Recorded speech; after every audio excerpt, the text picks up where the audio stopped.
Hello explorateurs. Aujourd'hui je vous retrouve pour la première vidéo lors de la chaîne. Une vidéo que je veux vous sortir depuis pas mal de temps, et c'est maintenant. Nous allons parler donc dans cette vidéo du créateur ainsi que de ses 8 créations. L'un d'eux sera d'ailleurs l'architecte de l'univers de Kyle Estis sous forme physique. La vidéo ne sera pas très longue mais un peu plus que les autres quand même. Elle sera riche en informations pour les amateurs de lore. Ne perdons pas plus de temps, c'est parti!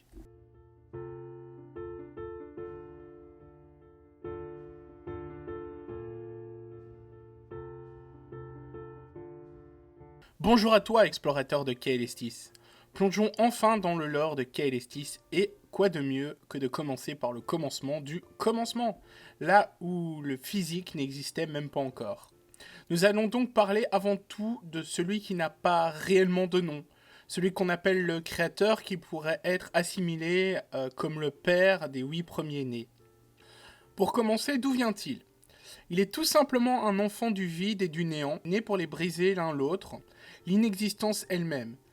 On peut donc le considérer comme le réel premier-né. Même si le créateur n'a en réalité aucune existence physique ou métaphysique, mais il est quand même conscient de son existence.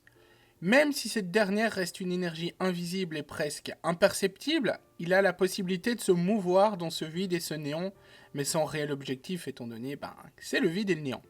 Il serait resté comme cela plusieurs centaines de milliards d'années à évoluer, des milliards d'années terrestres on va dire, à évoluer avant de trouver le temps long, et il voulait trouver un sens à son existence. C'est alors qu'il a pris conscience qu'il pourrait réaliser ce que le néant et le vide avaient accompli à son tour. Il décida donc de créer également une existence composée d'énergie mais consciente d'elle-même. Il créa donc pour la première fois ce qui pourrait être appelé un fils, pour nous, peuple humain, mais il remarqua très vite que pour créer, il devait offrir un peu de son être.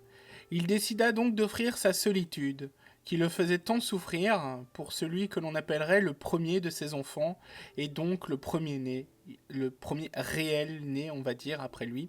Il le nomma Hortarion. Il apparut comme son père, sous forme d'énergie et conscient de son existence, mais inconscient d'être aux côtés du créateur, son père. Donc, son père, déçu de cela, décida de retenter l'expérience et d'améliorer sa future création pour qu'elle soit consciente de son existence et briser sa solitude. Et il créa donc comme second-né à qui il donna sa patience, celui qui se fait appeler Alastir. Mais tout comme Hortarion, ce dernier n'était pas conscient de l'existence du créateur lui-même. Mais en revanche, il rencontra son frère. Le créateur, agacé de cela, décida de donner sa sagesse pour celui qu'on appellerait Astraltar. Il pensait qu'en faisant cela, il arriverait enfin à son objectif. Mais non, cela fut un échec total une nouvelle fois. Astraltar rencontra ses deux autres frères en ignorant le créateur lui-même.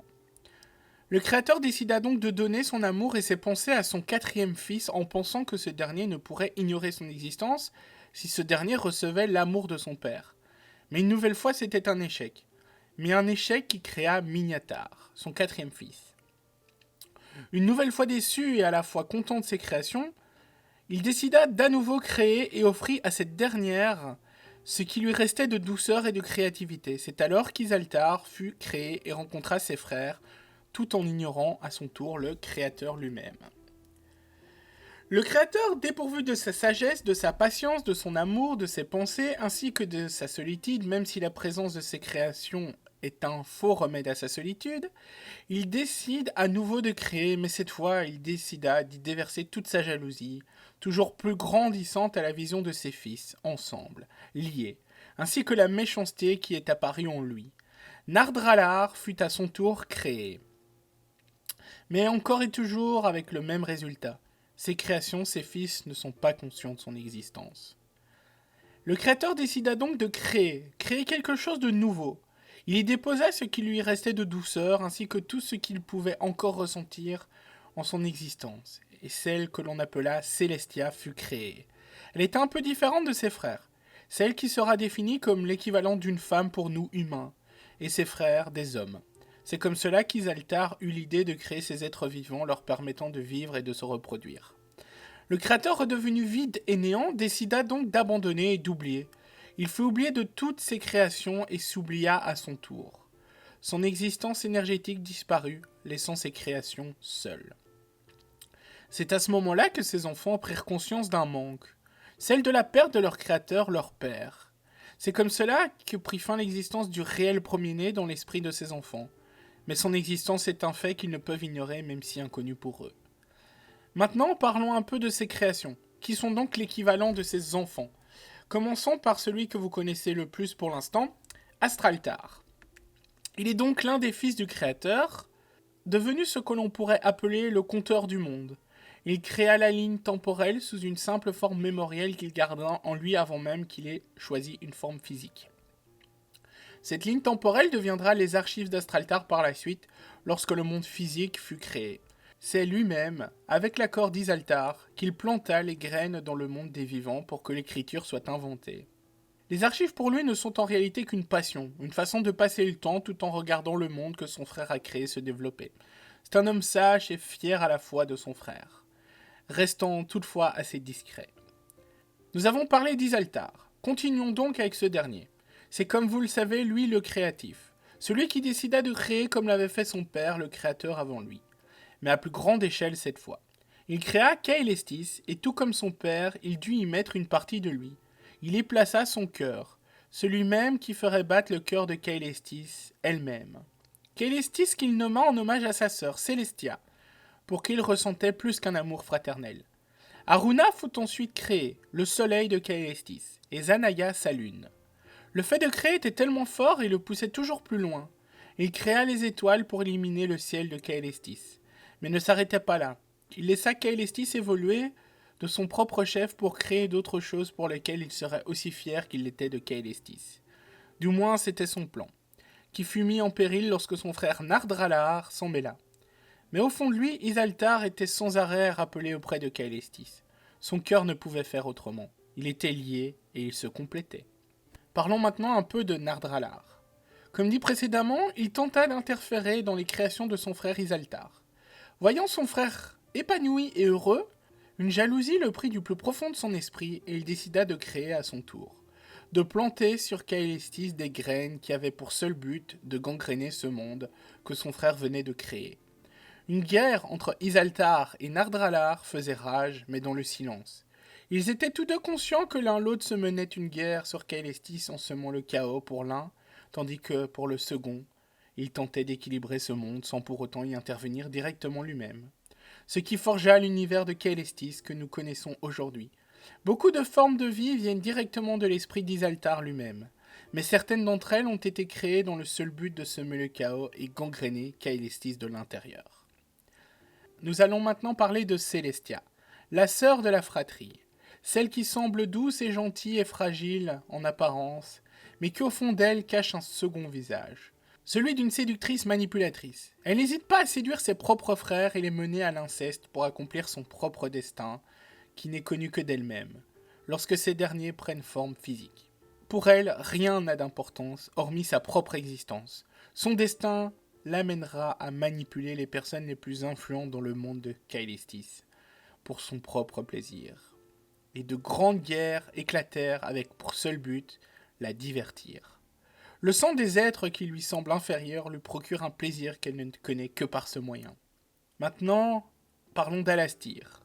Alastir, appelé aussi l'œil du temps, est le seul des fils du Créateur à avoir le don de vision du futur. Il est capable de voir l'avenir assez précisément s'il se concentre assez longtemps. Sa patience est sa force. Lui seul connaît le destin du monde de Kaelestis ainsi que le destin de ses frères et le sien.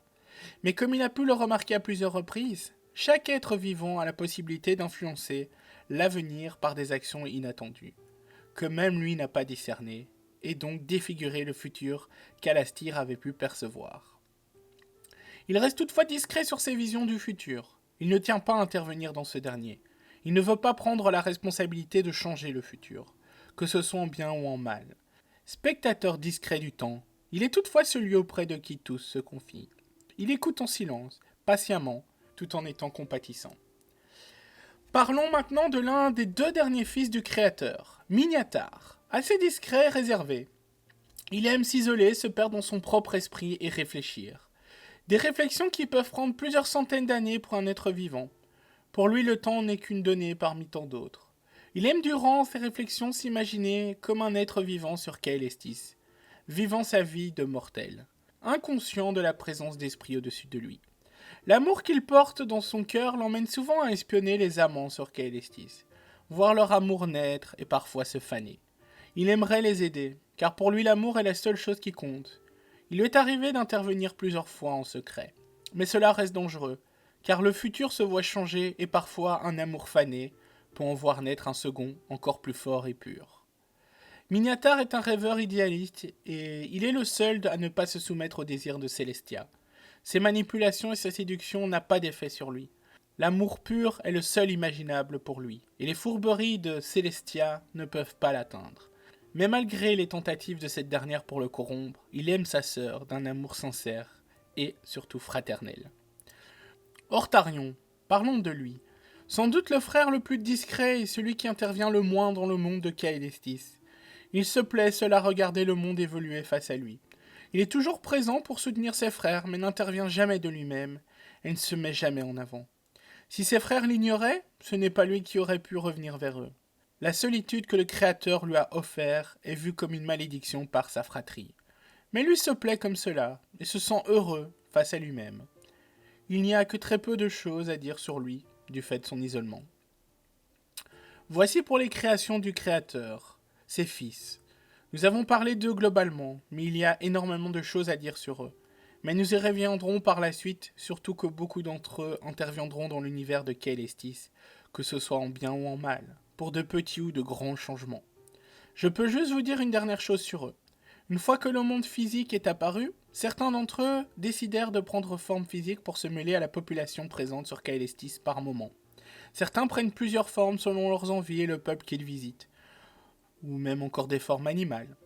D'autres ont des formes qu'ils affectionnent plus que d'autres, mais cela reste dangereux pour eux, car même s'ils sont plus forts et résistants qu'un être vivant de Kael Estis, ils restent toutefois fragiles et peuvent donc mourir, ce qui leur est impossible dans leur forme énergétique. Donc prendre place parmi la population pourrait leur être fatal. C'est donc un danger pour eux. Il est temps de se retrouver pour le petit mot de la fin, explorateur.